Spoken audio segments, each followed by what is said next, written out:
ఆంధ్ర తెలంగాణలో తక్కువ ఫీజులతో high quality results ఇస్తున్న ఏకైక సంస్థ తిరుమల్ ఐఏఎస్ ఇన్స్టిట్యూట్. తిరుమలలో లడ్డూ కల్తీ వ్యవహారంపై ప్రాయశ్చిత్త దీక్ష చేపట్టిన ఉప ముఖ్యమంత్రి పవన్ కళ్యాణ్ తిరుమల చేరుకున్నారు. ఇవాళ శ్రీవారిని దర్శించుకుని దీక్ష విరమించుకున్నారు.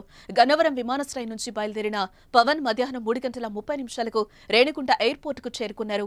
నడక మార్గం ద్వారా తిరుమలకు వెళ్లాలనుకున్న ఆయన ఎయిర్పోర్టు నుంచి అలిపిరి పాదాల మండపం వద్దకు చేరుకున్నారు. భద్రతా సమస్య ఉన్న నేపథ్యంలో రోడ్డు మార్గం ద్వారా తిరుమలకు వెళ్లాలని పోలీసులు సూచించారు. దీంతో అలిపిరి నుంచి తిరుపతిలో శ్రీ పద్మావతి అతిథి గృహానికి చేరుకున్నారు. మెట్ల మార్గంలో వెళ్లి దీక్ష విరమించనున్నట్టు ఇదివరకే ప్రకటించడంతో సాయంత్రం 4:50 ప్రాంతంలో అలిపిరి చేరుకున్నారు.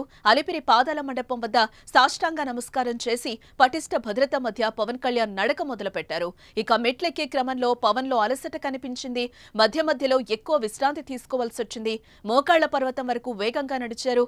అక్కడ కాళ్ల నొప్పి తీవ్రం కావడంతో ఫిజియోథెరపీ తీసుకోవాల్సి వచ్చింది. ఒక దశలో మోకాళ్ల పర్వతం నుంచి వాహనంలో తిరుమలకు వెళతారన్న ప్రచారం కూడా జరిగింది. దీనికి అనుగుణంగా సిబ్బంది అప్రమత్తమయ్యారు. అయితే 7వ మైల్ నుంచి నెమ్మదిగా నడుచుకుంటూ రాత్రి 9:20 ప్రాంతంలో తిరుమలకు చేరుకున్నారాయన. వాహనాలు సిద్ధంగా ఉంచినప్పటికీ ఆర్టీసీ బస్టాండ్ వరకు నడిచారు. అప్పటికే అభిమానులు పెద్ద ఎత్తున చేరుకోవడంతో ఆర్టీసీ బస్టాండ్ నుంచి వాహనంలో గాయత్రి సదన్ కు చేరుకున్నారు. రాత్రికి అక్కడే బస చేశారు.